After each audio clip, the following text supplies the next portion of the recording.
Are you willing to go that extra distance? Do you have, do you have the gumption to do what no one else is willing to do? Mm. Yeah. No, like everyone believes that because they are a friend of so and so that they deserve a discount on whatever so and so's business is. Hey, can you give me a friends and family 10% discount? Nope, sorry. Actually, for friends and family, it's an extra 5%. Captive customers. Like, really? Is that's the philosophy that Nelson is talking about? That is mind blowing.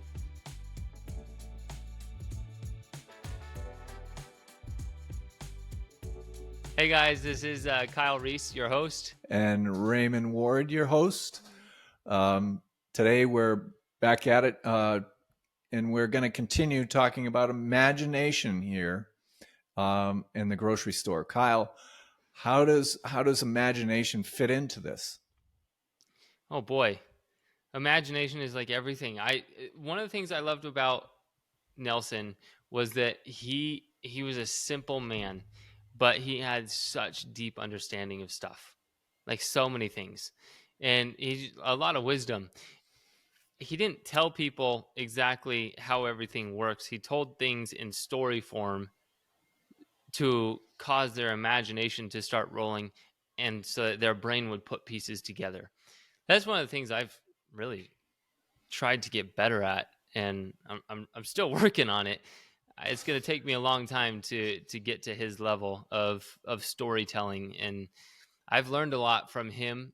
Not personally, because I never met him in person, but watching his videos, reading his books, all that kind of stuff. Those stories and this, grocery store example is just another one where the stories just really incite a lot of imagination. Did it do that for you? Yes, yes, it's so, we were talking about this just before we turned on the camera, that it's so perfect as a story for the analogy, relating it to life insurance, a life insurance company, and you being part of it and all that. The thing I liked about the way that he would deliver things was,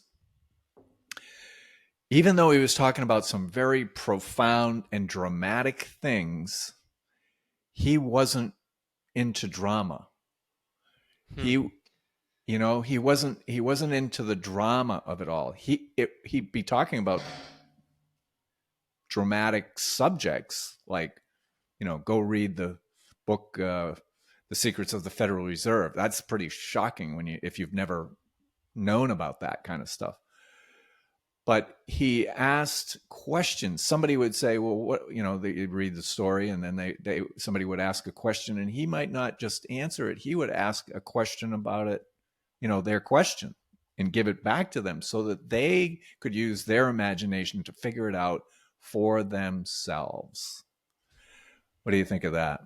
No, it's great. It's so good, and I think that when we figure out things for ourselves, the knowledge it's more permanent. Like we were talking last time, the most Right. difficult box to get out of is the one you create for yourself. The opposite is true, right? It's um, the the Yeah. imagination and the knowledge that you discover for yourself, it sticks longer. It's more impactful. But when you're put in a box by somebody else, you can always get out of that box. It's easy, right? Because you don't feel like you belong there. And if other people are teaching you things that you're not having to discover for yourself, or they're just telling you how to think, you're not really going to start thinking because it didn't come from you. It didn't establish itself. It didn't take root. And the way that Nelson communicated, and the way that he wrote his book, it really, really causes things to take root. And it's simple. It's a 92-page book. It's so stinking small, and there's a ton of different stories. One of the things that people complain about so frequently, I've heard, is, why are we talking about a grocery store? Okay, why are we talking about a car? Why are we talking about business equipment? Why are we talking about education? What, like, how many times do we a can of peas? Really? How many times do we have to go talk about all these, like, switch topics so many times? And what you don't realize when you're reading it the first or even maybe the second time is that every single thing that's in here is a story communicating a particular element, and all of those elements build up to a particular mindset. And Right. Yeah. Nelson says at the end of this section, he says, if you understand the grocery store, the rest of learning how to be your own banker is a piece of cake. And he refers back to the grocery store quite a few times. When I read that, I was like, man, that's a big statement. I wonder why he makes that statement. And then I was going back through this again, and I'm like, ooh, he was so right. And I think that, my personal opinion, the grocery store analogy is probably one of the most undervalued elements of this entire book. Yeah, I don't like to say it, but I have to agree with you that You don't like uh, agreeing with me? I, well, it's not about you. It's about the fact that people, why, yeah, like you just said, why are we talking about a grocery store? Why are we talking about can of peas? Why are we talking about going out the back door instead of the front door?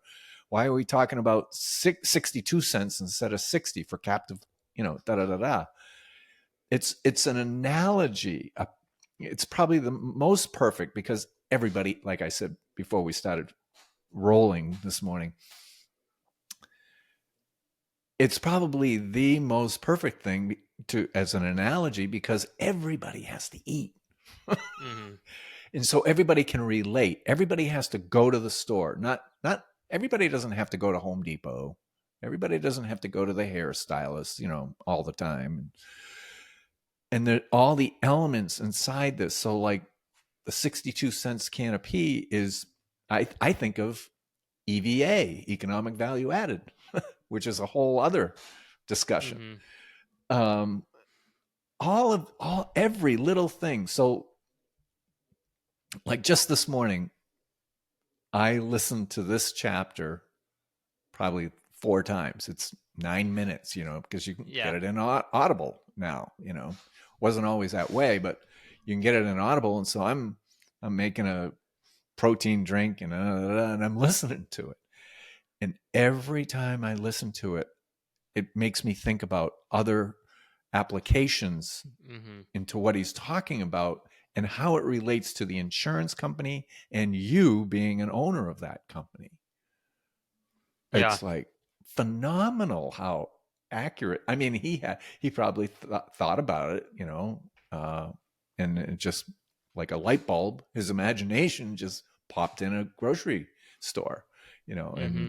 and he developed it. It's phenomenal how when you listen to it or read it and you read it over and over and over, every time you read it, it gets clearer and clearer what he's talking about.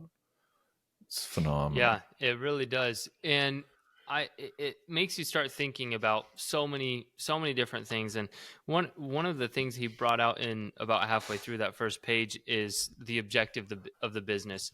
And so I guess one of the questions that I started to think about was, why do people get into business? Just period, business.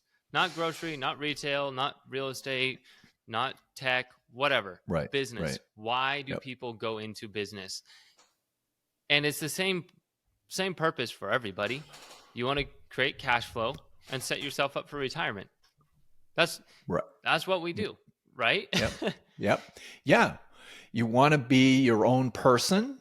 You want to be free, so to speak. You're not necessarily free if you run a business, but depending on how it's structured. Yeah. And yeah, that's really why people want to get into business is because they're thinking long term that they're going to be better off. Right. And And so my question would be, do in your experience, or maybe just hypothesizing as well, do people come to infinite banking looking to get into a business, or are they looking for an investment? Are they looking for a capitalization strategy? And what is the appropriate approach towards infinite banking? well, I think I think depending on how they're coming at it, just as you just laid out, that's how the discussion can start because it's so vast as to how many different angles that you can come at it from. Being a business owner, setting yourself up for retirement, um, getting out of debt, in using this as the foundation for storing your cash, if you will, storing your cash so that in case an opportunity comes along, and it probably will, that you have the ability to take the capital and make an investment outside of the policy, so to speak. Mm-hmm. And how, so there's so many different ways people can come at this. Like one of the first questions I always ask someone is, how did you find your way to this? Because basically we all stumble into it, somehow, and the other thing is I'm going to ask you, so is this a quick thing that happens? Yeah, that's a great question. No, and that's one of the cool things that is made very clear by Nelson in this chapter is it's a long term, it's a long process, right? If you're going to start up a business, a grocery store, let's just use that example. The startup process is pretty costly. You've got research, real estate, construction, marketing, supply and inventory, right? Same thing. And then you've got to hire and train employees before you even open your doors. I mean, that's it. That's a long process. And that is the process of getting into business. There might be some businesses that are a little bit quicker. There might be some that are a little bit longer. I would say that any business that's super easy and quick to get into will also be super easy and quick to get out of. And so maybe it's not as permanent of a thing. So the longer it takes you to get into something, the more commitment, the more buy-in, the more all that kind of stuff takes place. And so I think that bringing that back over to infinite banking, one of the nice things about it, when it's practiced appropriately, is it is focused on the long term. It's not necessarily profitable the first year. And when you recognize that, getting into banking is getting into a business, it is starting a new business. Becoming your own banker is getting into the business of banking. You can start to apply the elements of the grocery store. It's like, okay, there's going to be all these other things that are associated with starting this business. But once it's going, guess what? You're a business owner. That's cool. You're a business owner, a banking business owner. The most profitable business in the world is banking. Mm-hmm. And you are now an owner of a bank. That's pretty cool. Yeah, you've become, you've learned to think like a banker. The analogy of the steam, Mm-hmm. well, let me just back up. The other thought that pops into my head is that if you want to start a business, and this is a business, the insurance company, the mutual insurance companies have already done all the heavy lifting. Mm-hmm. They've done everything. They have the technology, they have the personnel, they have all the marketing material, they have the hands on deck. Now, in this day and age, some of them may eventually, and I can think of one that is going virtual. They're moving out of their office spaces. But prior to this, they had to buy real estate, to have the people come to a building and all that. They've done all the heavy lifting. All we have to do is set up a policy and move into it. Now, there is cost to it, right? Just like starting a business. But it's in a matter of 4 years, you're actually profitable from the very first year, but you really start to see, okay, here, the other part here is what? The steam. You want to tell us about the steam? How it goes from just hot water to... You talk about that. I was going to skip over it. So that to me is really important, that people talk about rates of return and all this other stuff, and it has nothing to do with that. This is totally outside that realm of discussion, really. but inside this policy, you start sending premiums, once a year or every month or whatever it is that you decide. And so that first year, it's like, holy mackerel, where did that money go? Did it, on the opposite of esteem, did it evaporate? Well, no, Right. it actually didn't. It's in the building, let's call it, and it's churning. You can't see it. It's like watching a pot of water, right, on a burner, and it's just sitting there. Nothing's happening, but there is something happening. You just can't see it. But over time, it starts to boil, and before you know it, there's steam. Now, if you have a lid on a pan, that steam eventually gets to the point where it pops that lid off, right? Right. That's power. That's, as I've heard you say, that's the turbocharge. So the PUAs are your turbocharge taking off, and you can liken it to the steam. And he talks about the steam, that at, what is it, 212, it's just hot water, and then at 213 it blows the top off the lid. And so, yeah, you're starting, and so that you have this little dip, that it looks like a little dip, but then it starts to go up, and then before you know it, it's like this. Yeah. It's phenomenal. So him talking about the 62 cents for your captive audience, that's supercharge. That's a supercharge. Yeah. And I was looking at that, and basically, for what you're talking about is the difference between bringing inventory in the back door and then it going out the front door. And his example that he talks about is the 57 cents cost, is how much it costs the store to put a can of peas on the shelf, and they sell it for 60 cents, right? So you've got a 3-cent profit, Yep. which, when you do the math, comes down to about 5% profit margin. What's that? What do you mean? What's that? Kyle, this is Renee. Renee, hi.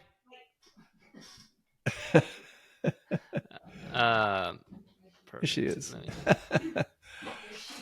Yeah. Okay, Mom. We'll see. Can you close the door, honey? Thank you.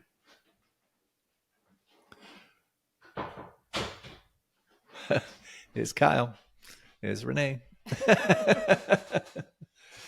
Bye, dear. All right. Okay. I think we're good. So perfect. So you're talking about the can of peas that he brought up, and he sells this grocery store owner sells it for 60 cents, and he replaces that inventory for 57 cents, which is a 3-cent profit. In order to become profitable as a business, when you factor in all the other costs, the cost for the real estate, the construction, the hired help, the marketing, the fringe benefits he talks about, when you factor in everything else, you have to sell that can of peas 15 times. You got to turn it over 15 times just to break even with all your expenses.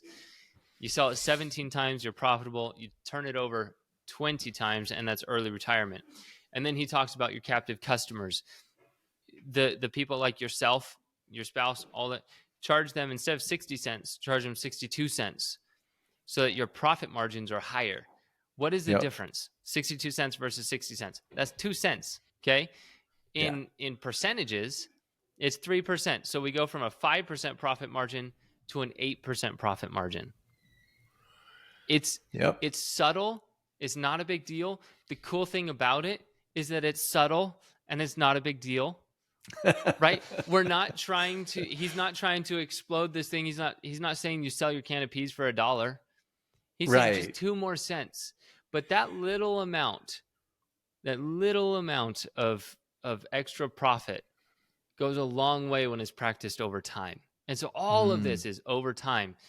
Be Mm. consistent in your practices, be diligent in your disciplines, and you will come out ahead, because that shows itself in the it shows itself in the bottom line of the business. If you've been doing that for 30, 40 years, you're going to Yep. look back and you're going to have a pretty good balance sheet. Yeah. Yeah. Yeah. Um, yeah. The the beauty of understanding this story and using it as an analogy toward anything else, any other business, because there are elements of other business that take it, not all of the things inside of the grocery store story, but certainly there are other ones you can use as analogies to a degree. But as he said, and you might have already said this, was that if you can understand this story, everything else in the book is going to become easier to understand, because you'll keep Mm-hmm. referencing back, or he actually references back to the story. And I think that one of the most powerful things about the whole process for me that I really get excited about is once you understand this, and then if you can explain it to somebody else, your friends, your family, your cousins, your aunts, your uncles, Mm-hmm. you're you're sharing this information that can change people's lives. Now, again, it's not overnight, but we're so used to things being so quick. It's not that at all. Um, to me, that's super powerful. Is that if you can understand this, you can change other people's lives, not only your own and your families, but everybody else's, your kids and your grandkids, which is exactly what Nelson has done. Uh, Before his passing, they were on to the fourth generation. So Yeah, that's that's so pretty cool. that's pretty wild. Yeah. So moving on to the problem that he talks about within the grocery store analogy, um, I view the primary problem, as human weakness. Would you agree with that, or would you define Oh, it in different words? I would just say that, yeah, it's human frailty that we don't really think things through. We don't just think, we think pretty much about ourselves. We don't think of the bigger picture, Mm-hmm. um, long term. So I think, no, you're right on. You're right on. Yeah. Yeah, and so that weakness is we want a benefit right now. That's our Right. nature. We Yeah. want something right now. And basically something for nothing. If we can get something for nothing, we do it. I'm guilty, Mm, mm, very guilty. A free meal is the coolest thing in the world, in my opinion. Like it's just anything is uh anything that we can get for nothing is always appealing. And so we have to be cognizant of that, especially when that mentality comes into our businesses. And the question he asks is, you've got your spouse and your kids, and it's your business, it's your grocery store. They come in, they grab all their groceries. Out of what door are they going to walk? Are they going to walk out the back door, or are they going to walk out the front door and pay for everything? And mm. he explains how when he asked people during his seminars, almost everybody said, well, most likely she's going to walk out the back door. Right. Have you ever walked out the back door, Raymond? Oh yeah. Oh yeah. I don't even like to think about it. Um, in my younger years, I have definitely done it in a shameful big way. Yeah. hate to say it, just yeah, I don't even like to have those thoughts, but yeah, sure. Yeah, I've done it. I can honestly say that I can appreciate the fact that most everybody would want to walk out the back door. I own the Mm-hmm. business, I'm in charge, but it's kind of like the whole thing around the senator that wanted to change the value of pi. You know, it's impossible. It's a natural law. So Right. for me, I'm saying it's a natural law that my company wasn't quite as profitable as it could have been. I will also say that, you know, that Nelson mentions it too, that part of the reason people go out the back door, and this is probably what I'm really guilty of, was that I probably, uh, I hesitate to say this, but we all have a silent partner. Mm-hmm.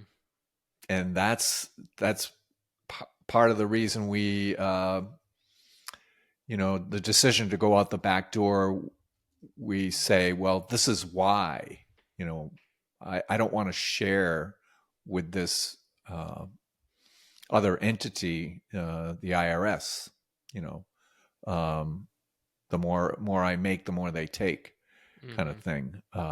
And that was my logic, part of my logic. Now, I certainly didn't do it all the time. I didn't always go out the back door, but there were times when it just was like, okay, let's. Like, it's real easy to go out the back door. Yeah, it's crazy, and I'll be straight with it too. I've gone out the back door. I had a retail business, and I went out the back door. Guess when I did it? After I already had my first IBC policy. After I'd been teaching people infinite banking. I have walked out the back door in my own retail business. I did it quite a few times. I wanted a really nice mattress, and I didn't want to pay my full price for it, let alone, you know, that extra 3%. I said, well, I don't necessarily have all the money for that, so I'll just make sure and I'll cover the wholesale. Really, did I even cover the wholesale, or did I let the business cover the wholesale? Kind of let the Yeah, business cover the wholesale too. So I stole from my own company. Guess what? yeah, That company failed. That company went into the dirt, right? And I'm still paying consequences for the failure of that business. Now, I was already practicing becoming your own banker. I already knew this story. I've already read the book 5 times before this. Yet I still have this weakness. And this, like, it was super convicting for me as I was kind of reading through this section, preparing for this podcast. I'm like, dang it. I did the same stupid thing. I did the same stupid thing. And I don't know. I'm glad yeah, I'm not in yeah, that business anymore, but you can see the dramatic impacts of those little choices. And yeah, I'm just, oh boy, it's hard, right? And he calls it a polite description of theft, right? Is walking out the back door. It's your own business. Yeah, you're stealing from your own business. And the problem, I think, where a lot of people struggle is they think I am also my business owner. Like, it's the same entity. When we separate me as an individual and me as a business owner, when we're able to separate those two things and think of them separately, it becomes a lot easier to pay your business owner self what your business owner self is due. yeah, Pay them the profits. You want them to be successful. That's the business over there, right? But think of it separately. It makes it so much easier. mm. Yeah, yeah, yeah. And the other part of it is we never really realize the ramifications of these decisions of going out the back door, because they actually so just say, for instance, somebody gives me 10 grand, you know, to put in a sprinkler system, and just I don't put it in the bank. And if I had done that, and just say, for instance, if I had done it 10 times, $100,000, if that $100,000 had been in my business, I have to ask myself, would I actually have ever left that business? Would I have ever moved to Iowa, Mm-hmm. for that matter? You know, would think, because you don't know, you know, how that extends into your future. you know. Right. But yeah, it's an interesting thing. So if you're honest, if you're an honest banker with yourself, things can be just so wonderful, you know. Yeah. Um, so what else do you want to touch on with this story?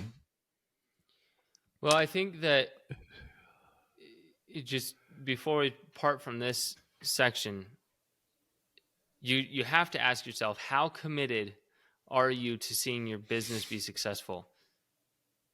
Are you willing to go that extra distance? Do you have uh do you have the gumption to just to do what no one else is willing to do? Hmm.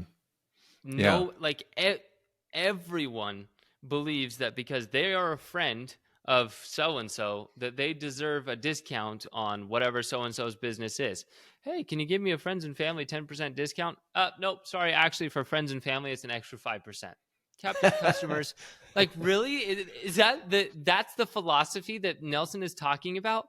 That is mind-blowing. And it's not only is the friends and family discount 10% for most people or whatever it might be, the personal discount is like 50%. Like Yeah. he's saying the personal discount should be an extra 5% or an extra 6%. Charge yourself even more than you charge your other captive customers. Do it and see Yes. what happens. Yeah. And what that does is it triggers a thought process and a mentality that goes beyond everybody else. No one's willing to do that. You have to look your friends in the eye and tell them you're charging them more and thank them for being a friend. That's insane. That's Hmm. insane. And so, but what is, like, okay, let me just ask, why would you do that? Well, it's turbocharging your business. What is the point of Um, the business?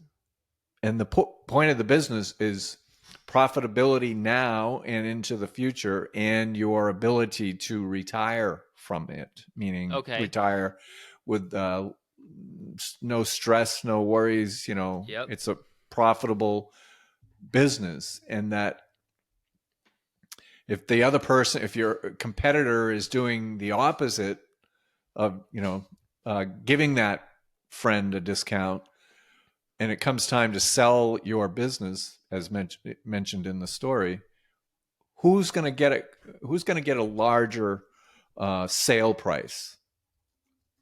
And in fact, he mentions, is the other competitor even going to be in business? Yeah. So Yeah. the charging of it more is actually putting the peas back on the counter more times, over and over and over. You're paying yourself back. It's That's kind of. I Go ahead. agree, but again, going back to the purpose of the business, create retirement, stress-free life, all that kind of stuff, but also cash flow now. Why Yep. do your captive customers care? Why why should I, as your friend, you're telling me, Ray, I come into your store, I want to buy a can of peas, you tell me it's a little bit extra cost. Why should I do that? Or why shouldn't I go over to the next store and buy a can of peas? Why would I come back? Because we're friends. I don't Totally. know if I'm. I mean, I don't know if I'm. that's I don't nice, know. but again, what is the point of the business? We are creating cash flow, but also that business is going to take care of us. When the business takes care of us, we can take care of other people. There. That was the answer you were looking for.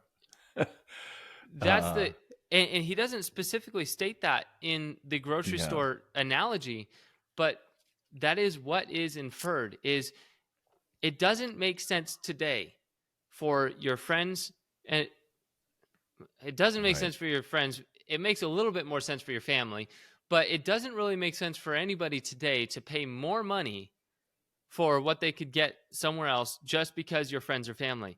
But when you look at the long-term ramifications of that, when the purpose of the business is to create cash flow, retirement, and ultimately to take care of you, then that puts you in a position to be able to take care of other people. That gives Mm. you more profits to invest in your friend's business. That gives you more flexibility to do things that you would not have maybe been able to do otherwise. These Yeah, are the unseens of the actions that we take today. that's awesome, Kyle. That's a really good point. Really good point. Yeah, it's kind of like I'll use a simple analogy. It's kind of like when you're on a plane and before they take off, they go through the exercise. Put your own mask on first before you try to help somebody else. So if you're profitable and have the capital, you can help so many people, including those friends that paid more. So Yeah, really, right. that's a great point. Well, and if you're a douchebag, guess what? You'll either get pushed out of business, or you shouldn't be charging people more because you're actually not helping people, right? And so Yeah. it's like it weeds out the people who don't deserve that extra 2% or 3%. It's kind of cool. Yeah, that's really good. So what else have I got here for? Um, yeah, I don't know. So I What have do a you? couple ending thoughts that I would love to leave folks with. So many times people come to this, the concept of infinite banking, and they think, man, I want a whole life policy. They do so cool things. Infinite banking is not whole life. Infinite banking is not illustrations. It's not dividends. Yeah. It's not compounding growth. It's not guarantees. It's not flexibility. That's not what infinite banking is. Infinite banking is a paradigm. This is a financial lifestyle. This is a way of approaching business, not just a Mm. product. It's a way of approaching business. And this is why Nelson said, if you can, we'll get to this in a little bit here, but if you can whip Parkinson's law, you're gonna win just by default, because nobody else can, right? Or most people cannot. I should say that.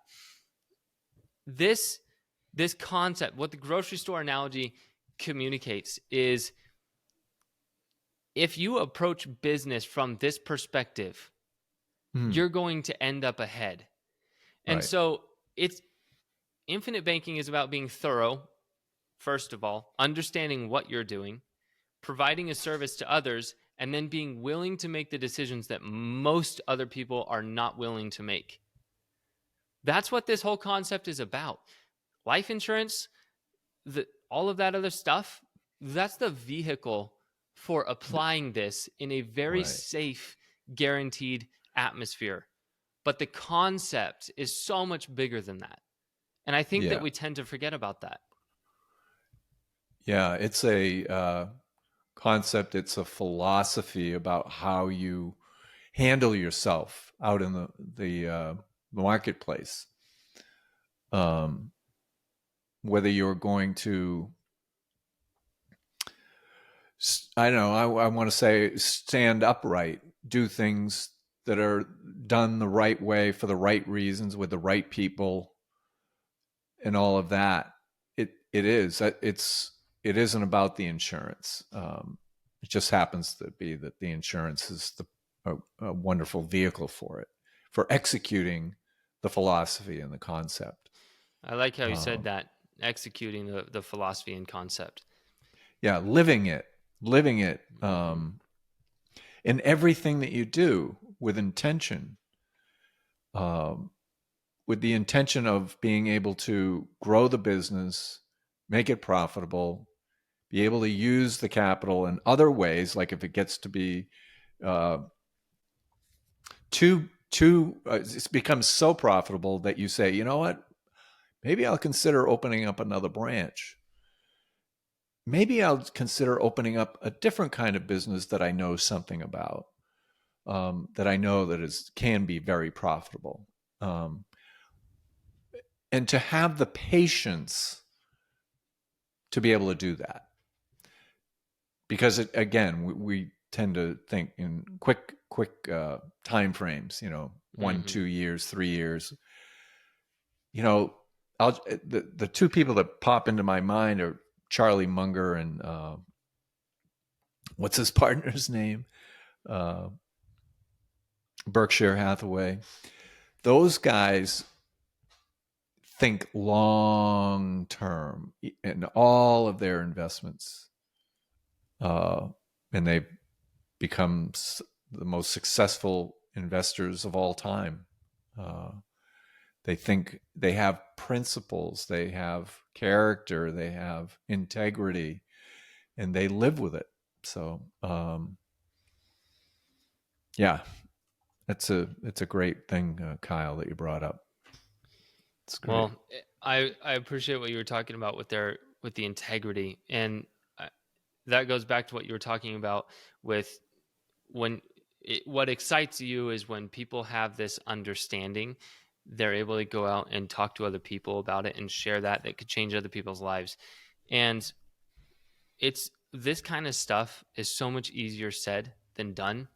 Like I already had clients, I already had been practicing infinite banking, and I did the wrong thing. I hope I don't do it anymore. I don't think I'll do it anymore, but at the same time, I might. And as long we just have to recognize that in ourselves, and I think what's important is you have the knowledge of how everything should go and how everything should work, and you could talk about that all day long. Until you actually practice it with integrity, you don't understand it. And this is why I always encourage my clients, start the process, learn what you need to learn about the business, and then apply for your policy, get going, fund more than is comfortable into your policy, stock that sucker up, and then start applying it. Then you'll understand. But until then, you won't understand. It doesn't matter how much research you do, you will not understand it. Yeah. Great point, Kyle. To get started is probably the most important thing to do. Not from the standpoint that we're agents and there's a commission tied to it. I'm saying it's because it will change your life. Yeah. So I had a thought, but will. Yeah. Well, sorry, man. I didn't mean to talk over your thoughts. No. I talked over my own thought because now it escapes me. Yeah, I was going to say, don't beat yourself up about it. You continue to do the opposite. Yeah, but I read a book. Sorry, go ahead. Excuse me, before I lose the thought again.